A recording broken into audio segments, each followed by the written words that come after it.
Good evening and welcome to this broadcast of Black Talk Radio News and Current Events. Of course, my name is Scotty Reed. I'm broadcasting from behind the enemy lines of USA Inc. If you never heard of that phrase before, just look it up. It stands for United States of America Incorporated, because indeed, what we call our Congress and the executive branch, that is really a corporation. And so for those that didn't know that, now you know something new. All right, so I'm just going to do three quick segments tonight. Some news that's happened over the past week that I think is worth delving into.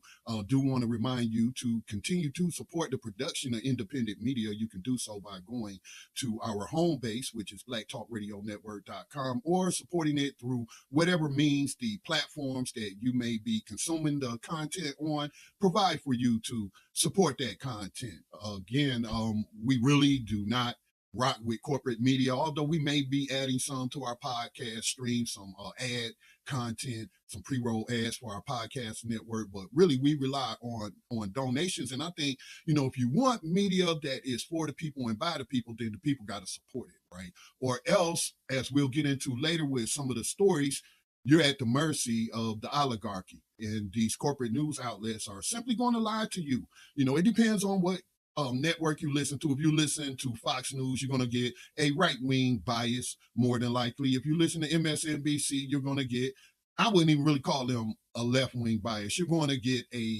I would say, a center-right bias, as well as from CNN. And these corporate networks, they're losing viewers by the hundreds of thousands, is from what I heard about MSNBC. And it's for good reason, and you'll see some of those reasons coming up. For those who are new to Black Talk Radio News and new to me as the host, I am a nonpartisan guy.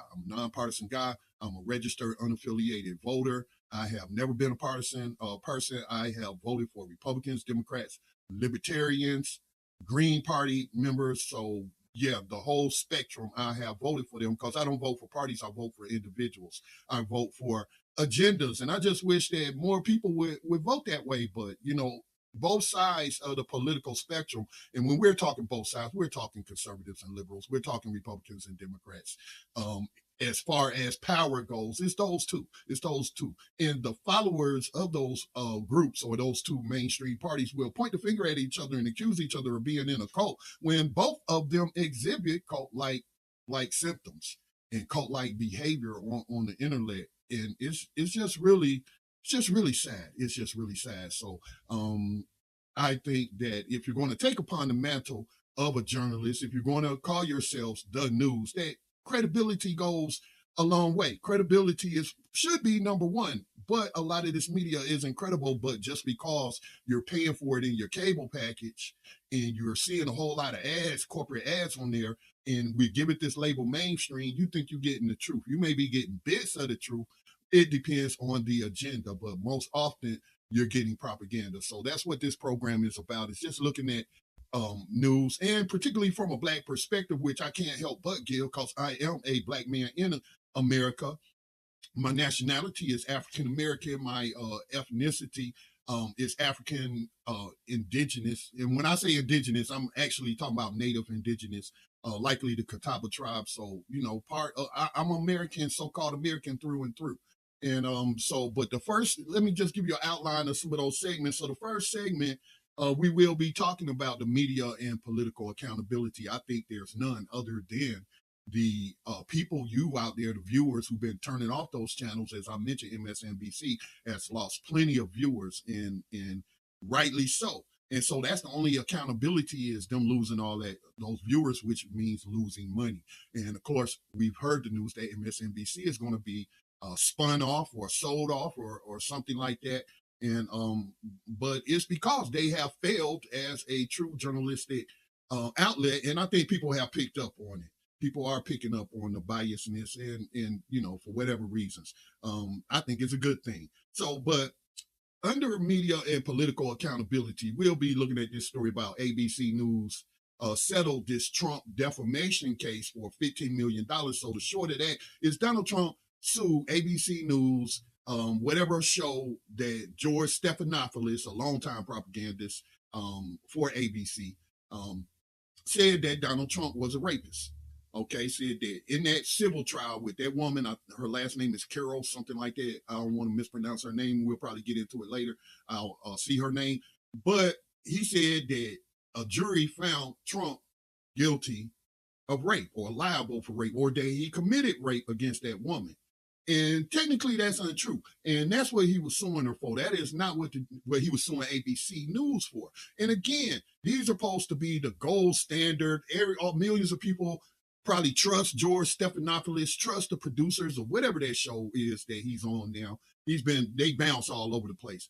But they trust these people to do their own fact checking, to source this material and get their facts straight, and often they do not. And they never get called out by the so-called fact-checking websites that partner with platforms like Facebook and Twitter. You'll see the little note, well, the AP or the websites themselves, they do these fact-checking, and they'll say that, oh, this is fake and that's fake. But they never do these type of stories when it's coming from the corporate media, the alphabet bunch. So we'll look at that story. I'll give you an overview of that defamation case if you hadn't heard of it. The implications of the settlement on media accountability and the free press, and Trump has threatened to sue these more outlets who probably just repeated the same thing and said that a jury in New York found him to have committed rape against that woman, and that's not. And he said he's going to sue him. And so we'll look at that and how this case could shape future lawsuits against media outlets. Well, people have been suing media outlets since media has existed, but it's not often that they settle. Matter of fact, right now, the Lieutenant Governor of North Carolina, Mark Robertson, who at one time was endorsed by Trump, but he distanced himself from him for the 2024 election. He's suing CNN for defamation for that report that a username on a pornographic website was saying racist stuff, calling himself a black Nazi, saying he supported slavery, he would have bought something to that effect. Well, he's suing them for defamation. So Trump sued ABC News, and they settled out of court. So that's the gist of that story. Now, for those that don't understand how, let me just pull up some information, because what Trump was actually found liable for was sexual assault. And this was a state civil case in the state of New York. And so you had to go by how New York defines these things. Now, simple assault, according to New York statutes, is an umbrella term that's used to describe things like forcible touching, fondling people without consent, kissing without consent, just things of that without consent, touching a person's body in a sexual manner and what have you. And that could be labeled as sexual assault, but rape can be as well. But he wasn't found liable, or the jury didn't rule that the facts said that he raped her, but that he sexually assaulted her, which would be forcible touching, groping, things of that nature. That's what he was found liable for. So technically, because ABC News and possibly these other outlets they lazy, they don't care. They lie to us anyway all day. They don't even care to make sure that they making those distinctions. And so that's why they decided to settle out of court and cough up that $15 million, because under New York law, rather than, I guess, taking it to the courts in New York, and there's people making excuses of why they settle, saying, oh, he's a sitting president, so they dropping it, or they selling it with him because of blah, blah, blah, whatever reason. Like they scared of him, or they might want to have access to him in the future. They don't want to be on his bad side, so they just going to settle for $15 million, which has been earmarked for, I believe, his presidential library, right? And so I just think that these things are important. Let me see. I just heard something, and y'all had to bear with me as I get used to broadcasting. I came on a little late tonight. I heard something come on, and I don't see that we have any comments, and I'm not live streaming in a way that where people can come in and I can hear them. But I heard something, so y'all pay me no mind. All right, on that. Okay, so that's the gist of that. So let me move on to NBC, who interviewed Trump.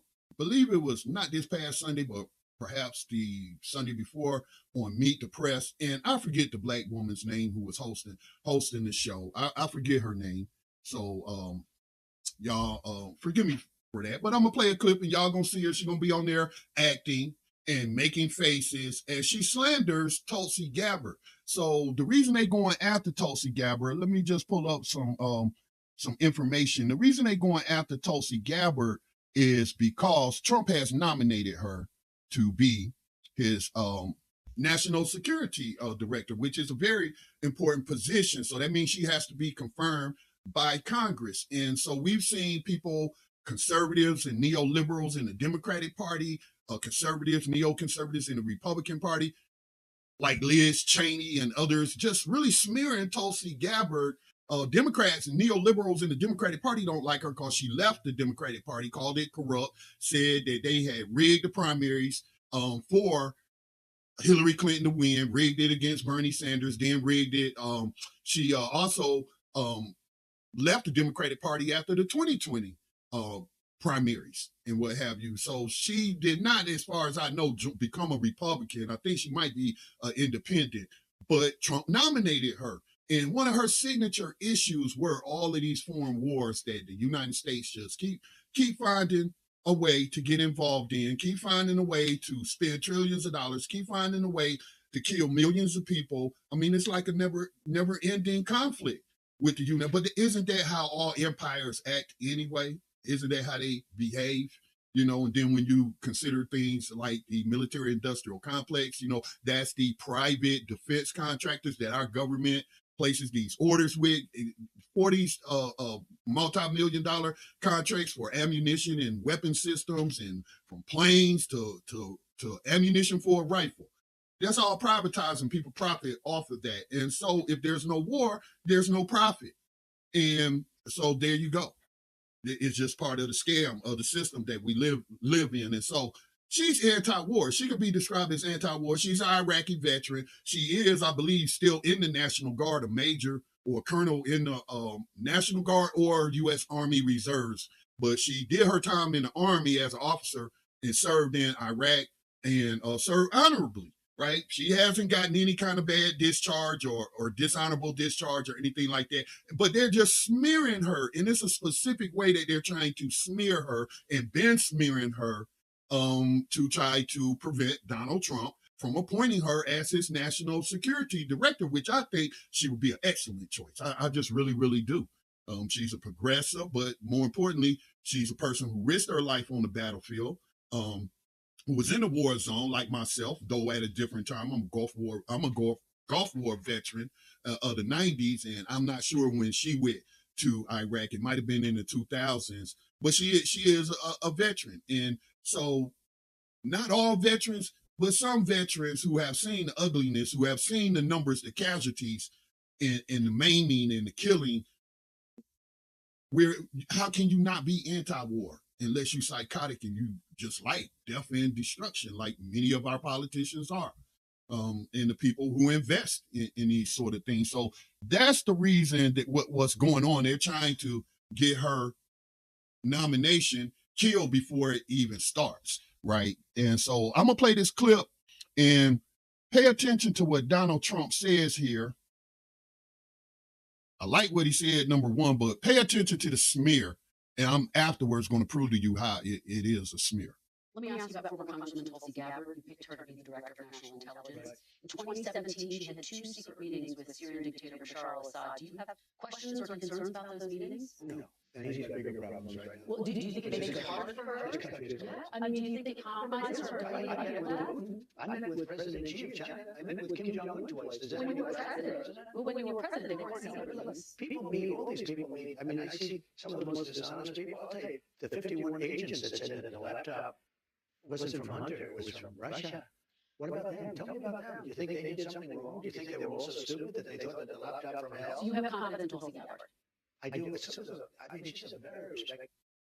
And he went on to talk about how she is very respected, a decorated soldier, decorated veteran. Again, she ain't active duty, but she's still in the reserves or in the National Guard, and nothing but an honorable record. Now, she also served in Congress. That's when she made her runs for president. She was a Democratic congressperson who was elected from the state of Hawaii, and I think ethnically she's Hawaiian. And So, but did y'all catch where they showed, I forget the woman's name, but they showed her face and she was like looking at Donald Trump, looking at her piece of paper, like, and you trust her for your, making these raising her eyebrows like, oh, like you really gonna trust this woman? She met with Assad secretly. But see, therein is the problem, and Donald Trump didn't catch it, but they're lying. She did not meet secretly twice with Assad. For those who don't know who Assad is, he was the prime minister or president.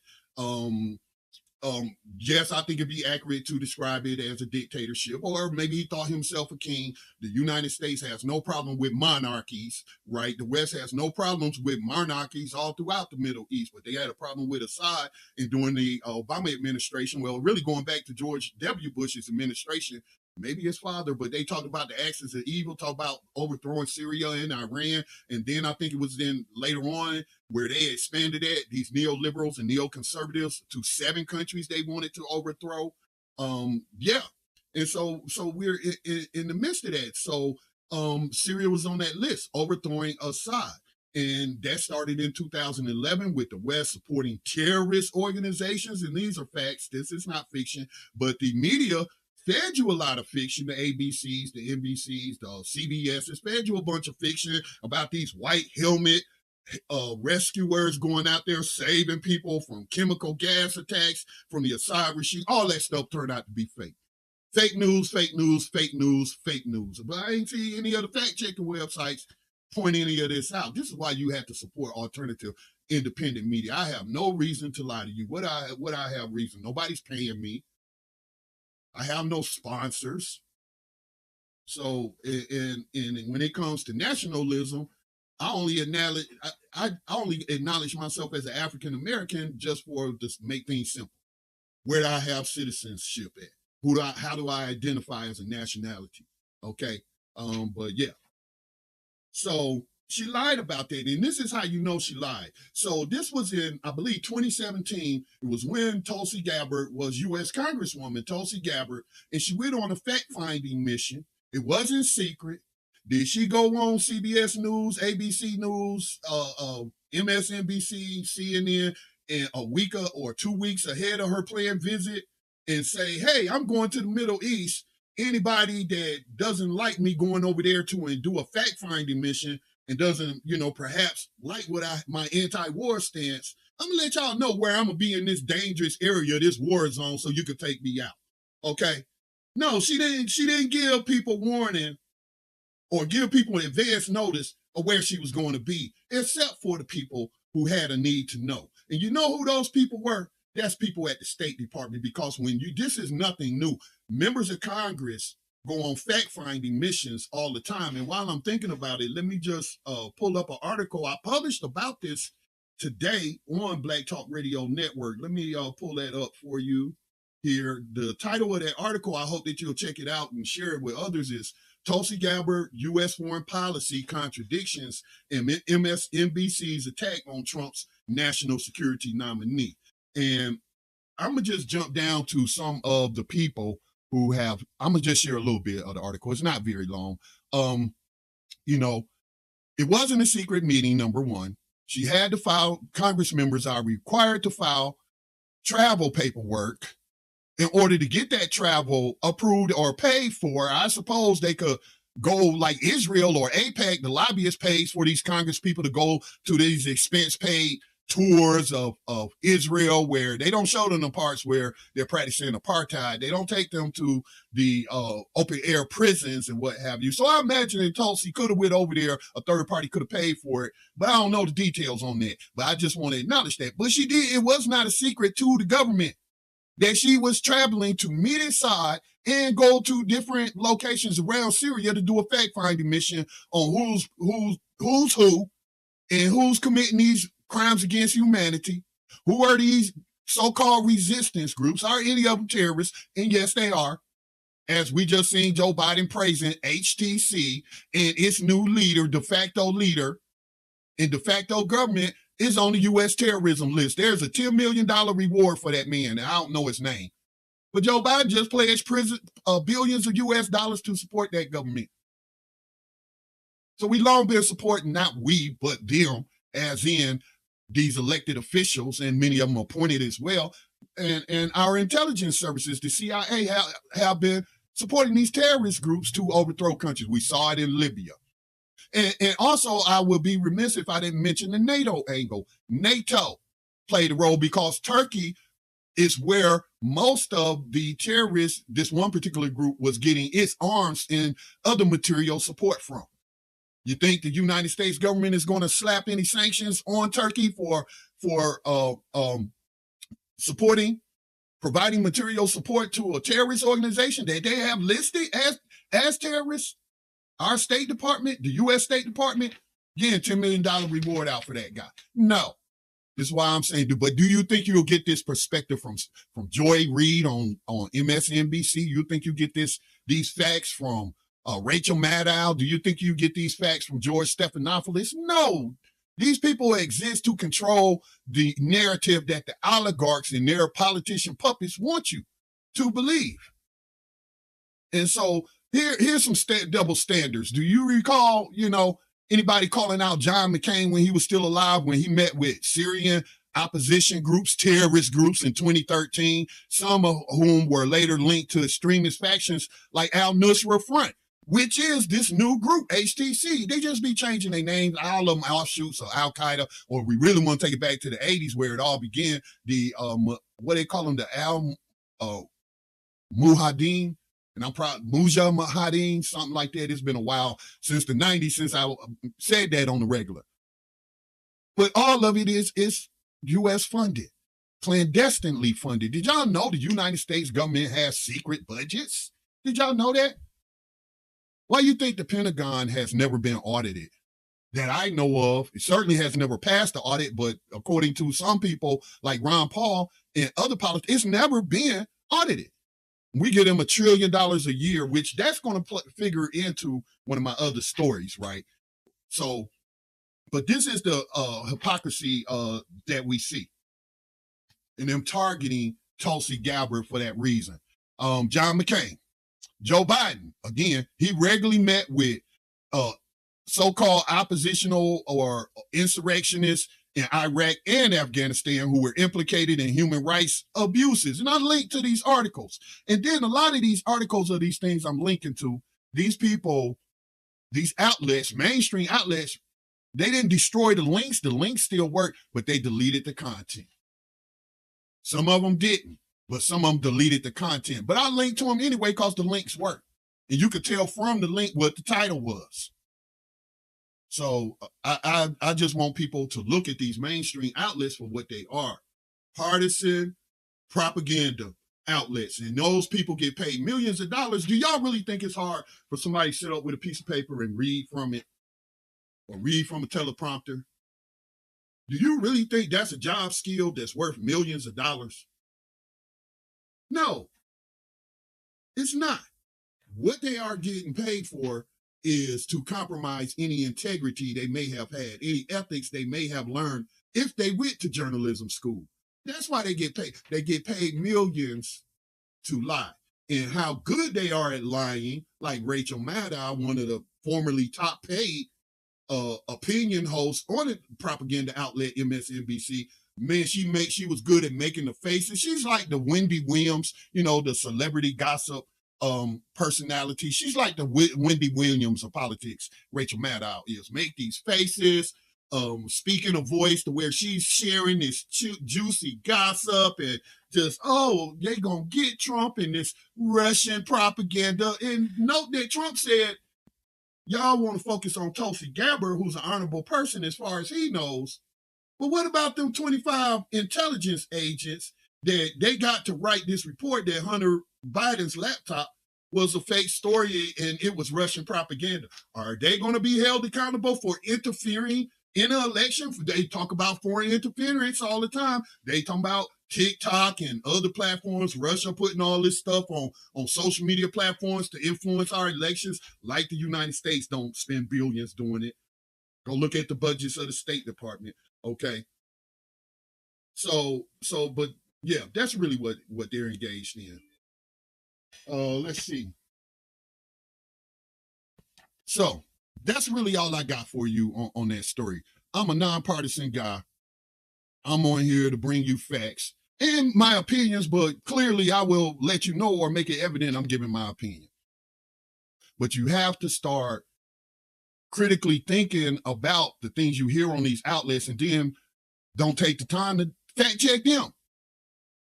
And it's millions of people like that. It's millions, unfortunately, millions and millions of people like that. But you know what?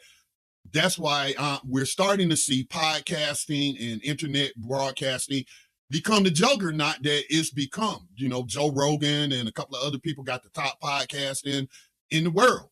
You know, Black Talk Radio Network's been around since 2008. We've had millions of downloads of our podcast. And it's important that we support those outlets that we feel are worthy of that financial support, so we don't have to rely on advertisers. So I think I want to move on to section 2 here. Section 2, although I've talked about it a little bit already, we got hypocrisy in media and politics. Now, Luigi Mangione, the guy who has allegedly, well, he's been indicted, but he allegedly murdered the UnitedHealthcare CEO. I believe his name was it wasn't Alan Thompson, was it? I can't remember the guy's name. I know somebody named Alan Thompson, but that's not his name. But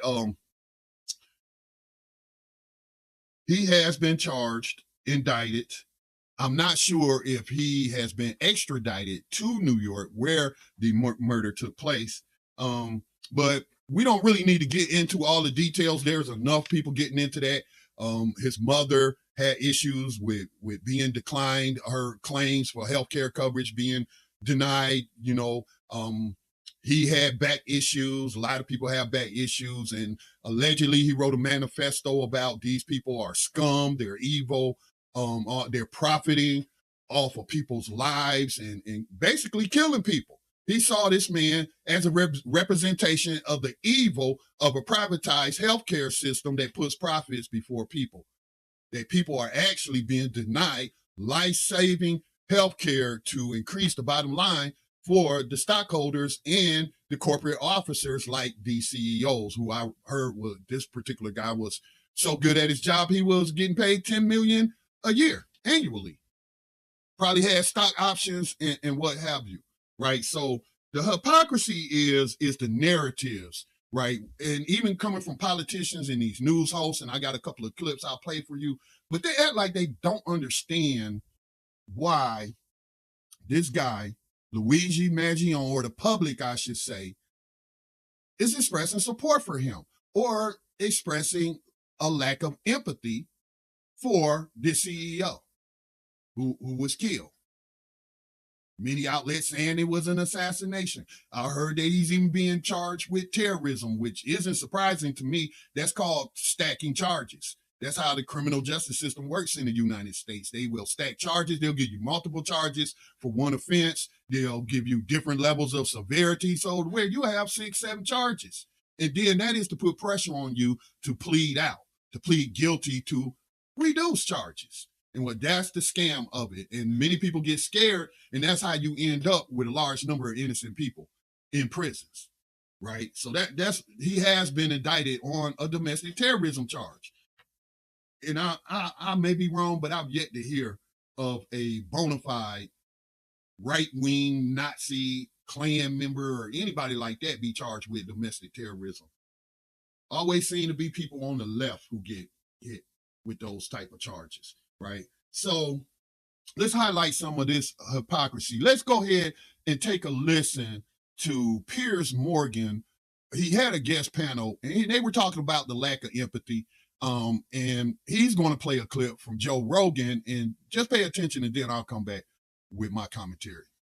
Before I come to you, I want to play Joe Rogan, who interestingly had this take. I don't think this guy was professional. I think this guy, if I had to guess, some guy got fucked over. Apparently that company is really bad on denying claims. 34% denial rate. And doing almost like 16. Yeah. So Those guys. I don't think anybody's going to be crying too hard over the family. That's about it. Yeah. It's a dirty business. The business of insurance is fucking gross. No, I mean, it's interesting that Joe Rogan, he didn't come out and say he felt joyful, but certainly no great tears being shed, no great expression of sympathy. As Brianna, I mean, I wouldn't have phrased it the way she did, and I think to admit you have no empathy for someone that be murdered is very bizarre. Well, that's what I'm about to make. Allow me to conduct my own interviews. So that's old pissy Piers getting pissy, trying to throw some shade at Brianna, and she's probably on a delay, and he, said the same thing that she was saying. Joe Rogan had the same take. So Pissy Piers is up here whining because Joe Rogan wasn't saying, "Oh my God, I feel so sorry for this multimillionaire. He's not going to get to enjoy those millions and go on those trips and to the Cancun or to the Caribbean or the Hawaiian Islands or get to travel Europe or go to those Broadway shows in New York anymore. Oh, I feel so sorry for him. This is so tragic. I mean, what the is y'all looking for? We don't know these people. I don't break down in tears when I hear about children in Gaza being murdered by the Israeli, UK, and US military. And seeing those, I don't break down in tears. It bothers me deeply, but I'm not shedding any tears because I don't have that personal connection. I don't know anybody personally over there. I don't have to know them to empathize with them, but I don't empathize with this guy. I don't empathize with greedy pigs. I don't empathize with people who contribute to this world being such a terrible place. I don't empathize. I just simply don't. What you want me to exhibit fake empathy? I think that's what psychopaths do, right? They imitate emotions. They don't have real emotions. So maybe they're looking for us to fake emotions because they're so used to faking emotions. But I'm going to say this. I ain't never seen Piers Morgan, who has done a lot of coverage of the genocide that's occurring in Palestine. And I haven't seen him breaking down and shedding any tears for any of the 70, let's say he don't care about other males, whether no matter what age they are. But what about the children and the women? 70% of the victims that they are able to make a somewhat accurate estimate, which a lot of people, including some of these doctors groups, are saying is a way undercount, but hundreds of thousands of people who have been killed, many more maimed and severely injured. Okay, 70% of them are women and children. Where's your cry? I've never seen Piers shed any tears. I've never turned on a clip or watched a clip of any CNN anchor. Is Dana Bash that Zionist journalist? I don't even want to call her a journalist. The Zionist host on CNN, or is she on MSNBC? I ain't never seen her shed a tear for any of these children. When they report on these murders that's going around, I don't see none of them shedding tears. And in fact, some of these politicians, I see them expressing glee at the reports of people's deaths, right? So that was Piers Morgan whining. And I want to pull up Governor Shapiro. I forget his first name, but the Pennsylvania governor, where Luigi was apprehended by the police after allegedly a McDonald's employee or other customer called 911 and reported that this may be the guy that we've been seeing blasted out all over the media, like an Amber Alert it's an Amber Alert, right? When they kidnap children and what have you, they call it an Amber Alert. I mean, they blasted that out like it was an Amber Alert, right? Like a child's life was on the line, or a child had just been gunned down in the street. Children get gunned down in the streets of the United States every day, but I don't see them blasting out, the national media blasting out any photos or videos of the suspects, So it's like they're assigning more value to a CEO, a multi-millionaire CEO of a multi-billion-dollar or possibly billion-dollar healthcare company. They're assigning more value to his life. That's what Piers Morgan and people like that. That's why they got their panties in a bunch right now over this, or expressing condemnation and condemnation at people on the internet. We'll just call them working class people who have been victimized by this healthcare system, expressing joy and expressing glee, or being unemotional about it and not having any empathy, which is all right. I'm not going to fake empathy for someone who I feel like doesn't deserve my empathy. I'll save my empathy for the innocent victims, not those who in one way, form, or another participate in the killing, whether directly or indirectly, whether through war and conflict or through a crappy healthcare system and denial of healthcare, it doesn't matter. You're a killer. You're a killer. Why should I have any empathy for killers? No, I don't.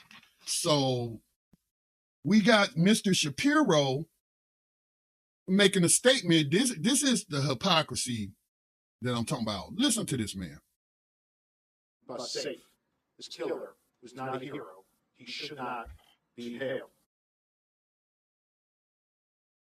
This killer is not a hero. He should not be held. I don't think that was the full video. Give me just a second, and we'll get that going again.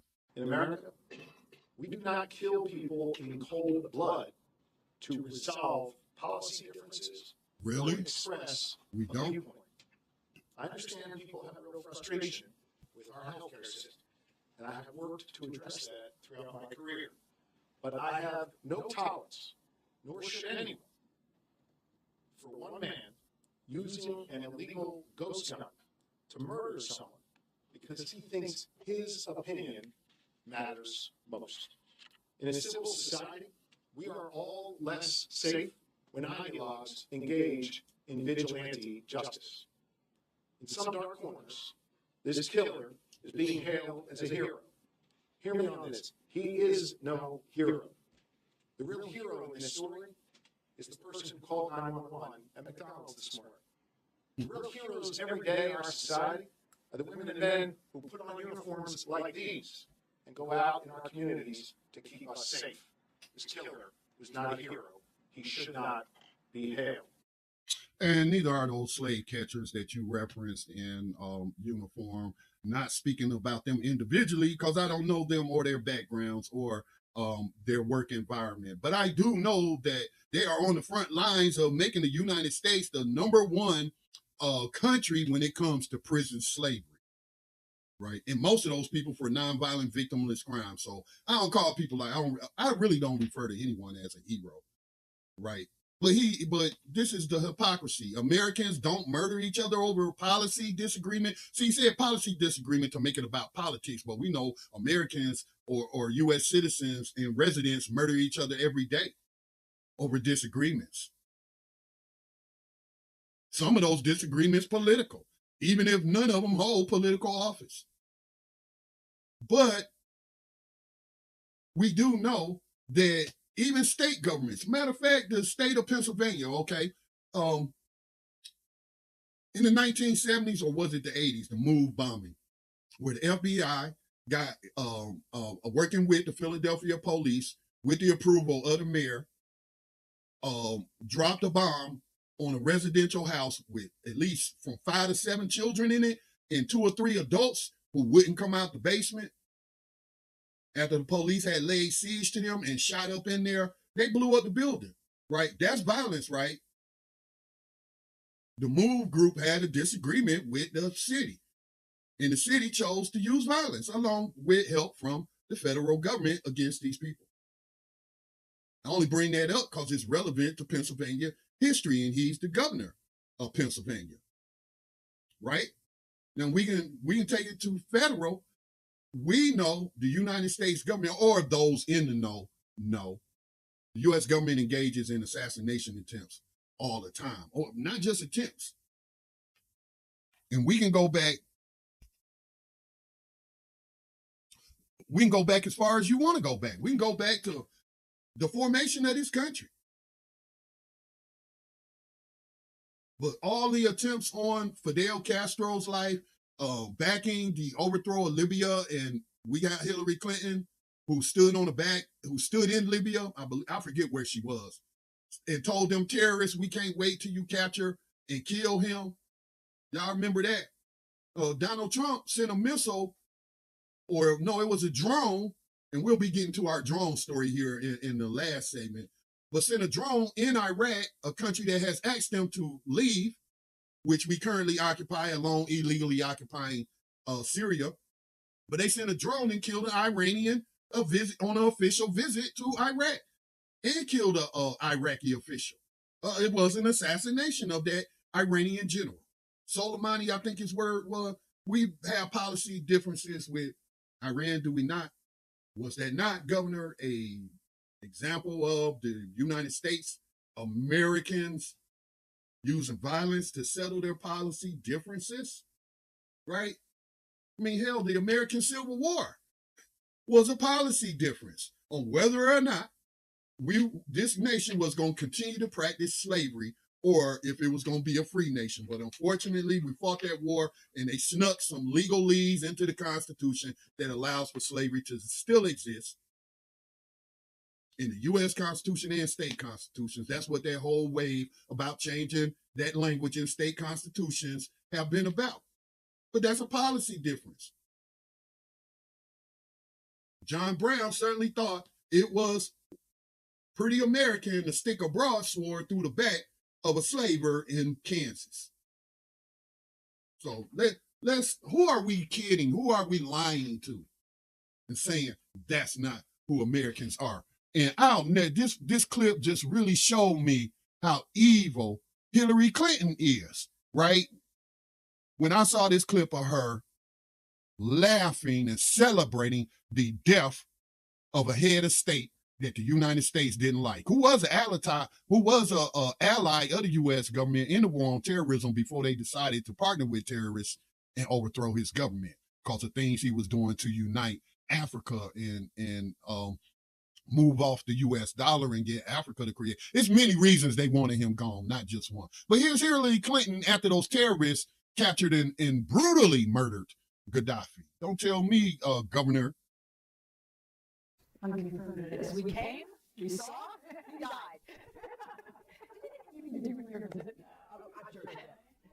There's Hillary Clinton bragging, saying she's sure her visit to Libya had something to do with Muammar Gaddafi being murdered. As I stated before, it was news reports that before they captured and killed him, when the country started falling, she made sure she went over there, because again, she's going to run for president right after Obama. This was her as Obama's Secretary of State. She trying to show strength and all of that. I can be just as vicious, just as barbaric, just as evil as any of these men, that really. So for those feminists out there that want to say the world would be better off if we've had women in charge because they are mothers and all this and that, well, history doesn't even bear that out, but I give you as exhibit number one, a modern exhibit of this woman. Just as psychotic, just as bloodthirsty as any man I've known, any male politician I've known. But that's sick, isn't it? I didn't see any headlines of people criticizing Hillary Clinton other than from independent media with ethics and objectivity. But you wouldn't have seen anybody on MSNBC condemning Hillary Clinton. Oh, man, to not have empathy for this man, he was still a human being. No, our media dehumanizes these leaders to justify killing them. And half the time, the stuff ain't even true. It's not even true. So the governor of Pennsylvania, Shapiro, needs to just come off of that BS. Because violence, I think it was H. Rap Brown who said it, violence is as an American as apple pie. Certainly is. Blood-soaked history. You can't escape it. So these people, man, they just get up and they say anything. So we're going to move on, though, to the last story. And the last story is these drones, these mysterious drones. Some people saying, oh, these are UFOs. Other people are saying they're drones. I think the consensus are that they're drones, right? And people are freaking out. Not just working class people in their neighborhoods or going to work or wherever. These drones are being sighted in New Jersey and other parts of the country. I'm starting to hear it now. But people are freaking out, and rightly so, because even though we have $1 trillion military budget, that's not even including whatever Homeland Security gets. That's not even including what the FBI gets. These are all separate budgets. That's not even including what the National Intelligence Services get. All these different agencies, and nobody can tell us what these things are. That's pretty scary. But I would say to you that there are several reasons to why they would tell you they don't know. But I would argue they do know. The first thing that I want to go with is, first, let's play this clip. Let's play this clip of this governor, this mayor, I believe he's a mayor, or no, he's a New York or New Jersey state representative. Get it straight, Scotty. New Jersey state representative went to a press briefing. This is a little about maybe 4 or 5 days ago. Heard from the FBI. He'll tell you who he heard from. But just pay attention to what he says and what he mentions about this sheriff even chasing after one of these drones. So let me pull that up for you.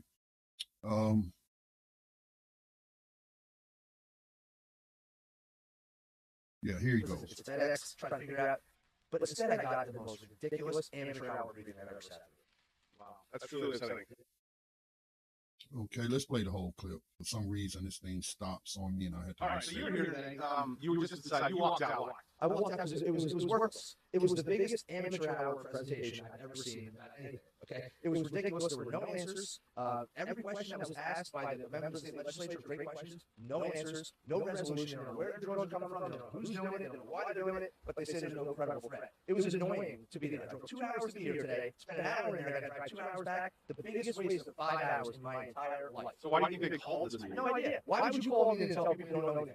I had no idea. And then when the legislators asked questions, there were no answers. Here's the most frustrating part. The colonel stated that he had a helicopter of his flying over above one of these drones, a 6-foot drone or something. I can't remember exactly what he said. And he felt unsafe for his helicopter, so he just let it go. Just let it go. But where'd it go? Who knows? You know, didn't want to follow it because he didn't feel safe. Is that not the most ridiculous thing you've ever heard? I mean, honestly. Do they have any idea where these drones are originating? No, they don't. They would. Maybe if they followed that sucker when it landed, they would know. But they don't. This is a complete lack of effort, in my opinion, on trying to figure this out. This is not about ability. We have the technology, we have the people, we have the training, we have the resources, we have the money. It's just a lack of effort.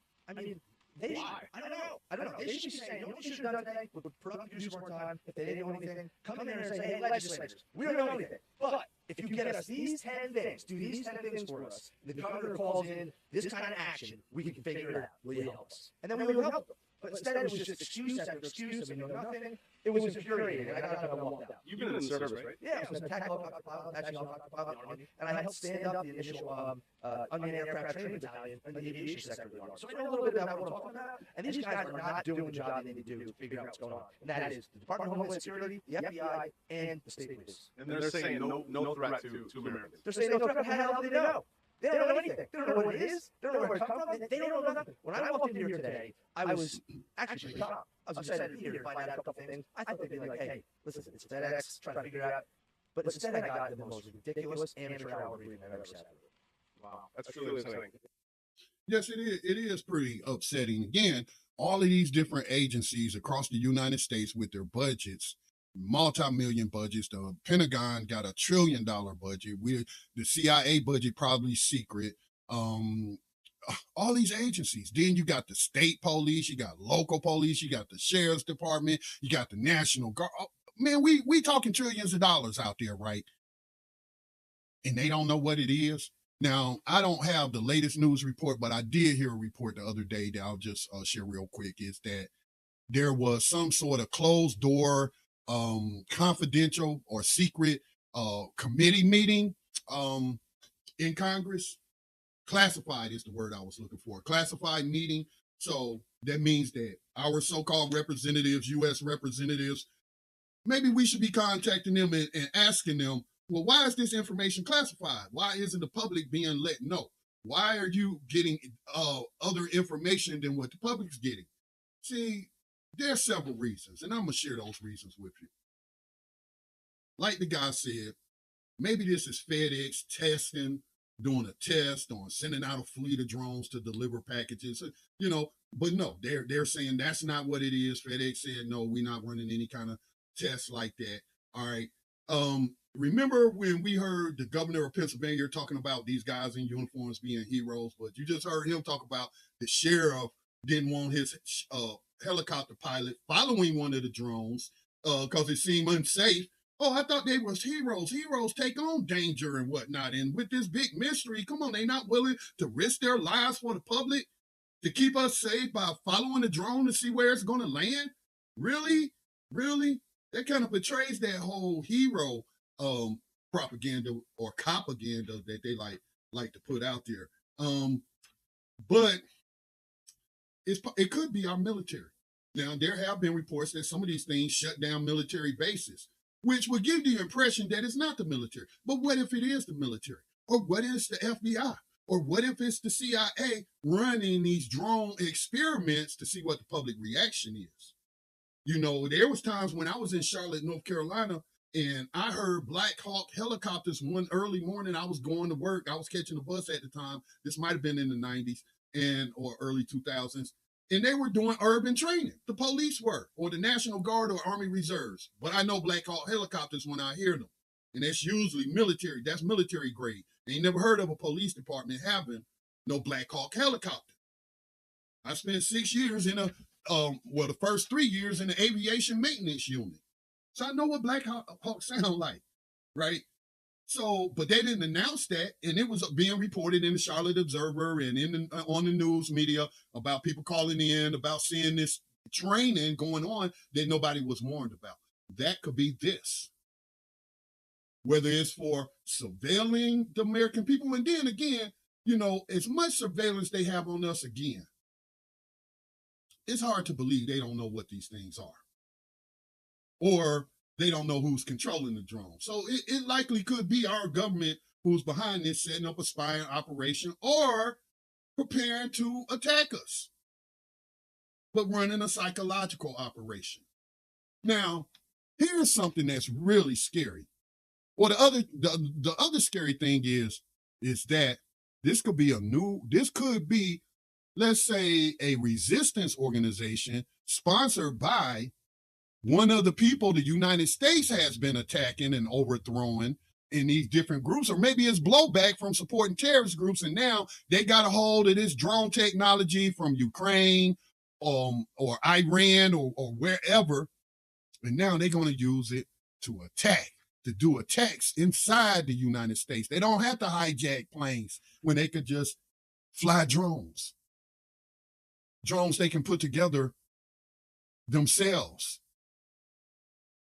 And nobody will ever know what's going on. Attach explosives to it. You know, I've even seen drone hobbyists on YouTube who have attached firearms to drones and they fired. Yeah, people got stuff like that. And so they don't want us to panic. They don't want the public to panic or to come to the realization the government, despite spending trillions and trillions of dollars on security and fighting all these wars, so-called across the seas, overseas, so we don't have to fight them here, that BS, that is here and they can't keep you safe. Whether these are foreign groups or whether these are domestic groups. But it has to be, in my opinion, if we accept that, it has to be government sponsored. Because from the footage that I've seen of the drones, it reminds me of footage and reports I saw coming out of the Ukraine war. I don't know if it was, I can't remember if it was Russia who had the technology or if it's Ukraine. I know both of them are using AI technology, but this particular drone technology, AI technology, they were programming these drones like a swarm to go into certain patterns, like I guess to avoid being shot down, but in these unpredictable patterns, but still in a swarm, and then just hit whatever it moves. Yeah, let me play this clip though.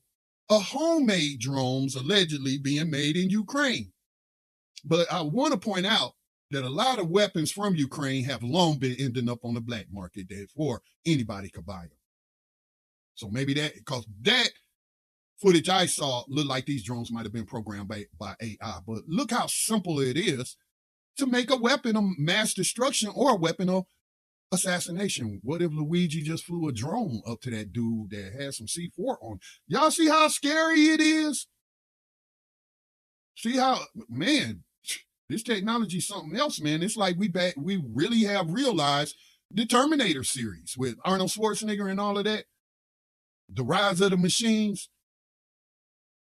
So let's play this clip about this drone footage.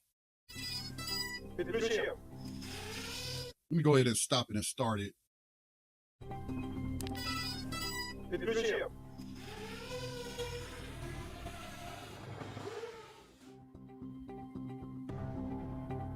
Let me pause this and give a warning. I have marked this as an 18 and older live stream, but let me get this warning. You're about to see some graphic information, graphic visuals if you're watching the video. Okay, not too graphic. You've probably seen worse special effects in movies and what have you, but you are going to see some people get injured, if not unalive, by these drones. This is footage allegedly from Ukraine. So let me play that.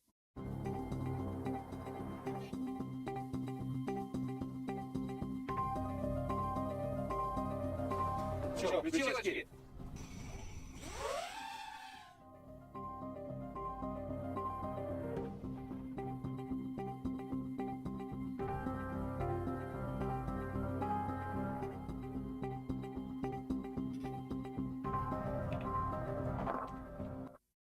So, wow. Now, for those that watched the video, some of them drones were sitting in the palm of this guy's hand. Now, we heard that one guy in the one clip talk about the drone that the sheriff saw might have been 6 feet. That's about my height. I'm 6 feet too. So that's like life-size, man-size drone. But those drones that they're allegedly using in Ukraine that we saw in this video could fit in the palm of your hand. Fit in the palm of your hand. Easily concealed. So, yeah. That's why they're not telling you. Either they don't want to acknowledge that some militant group has infiltrated the United States and is running these tests. One could say this is an act of terrorism because these people are terrified. And what are they terrified? They're terrified of. They're terrified of something happening to them that our government has been doing to other countries for a very long time. Wedding parties in Yemen being mistaken for quote unquote Al-Qaeda convoys or terrorist convoys and just black SUVs, and they blow them up with Reaper drones, shoot missiles from the drone. That's been going on since the George W. Bush administration. But our drones cost millions, tens of millions. One drone I think cost $10 million. Who knows how much the missiles? They probably about $1 million or $500,000. Yeah, money, war is a racket. The military-industrial complex is real. So, but now, as Iran showed when it depleted, damn near depleted, the missile batteries of the so-called Iron Dome, why they needed the U.S. and other countries to help them to shoot down Iranian missiles in retaliations for Israeli attacks inside of Iran, they sent them drones. They sent a mix of drones by the tens of thousands, from what I was hearing. Very cheap to make, and they can come in all sizes. Very hard to take down. That's where that's the realm we've entered right now. Being tested out real time on battlefields. We see the drones that have been operating inside of Israel. Inside of Palestine. Israeli IDF soldiers, drone operators, got speakers on these drones, make it sound like a child crying, lure the people out, and then blow them up as they come out to rescue a child. Yeah. Now that technology can be used against the empire. And it's blowback, baby. That's what it is. It's blowback for what you've been doing to other people around the world. This is what it's brought us to. All right. That's my program. And please continue to support the production of independent media. You can support this program and other programs on the platform, blacktalkradionetwork.com. You could go there, hit the donate button, or you could donate via whatever platform you're on in the ways that they allow for you to support the program. With that said, peace and blessings to all y'all. Be safe out there, for real, behind these enemy lines. Peace and blessings to all.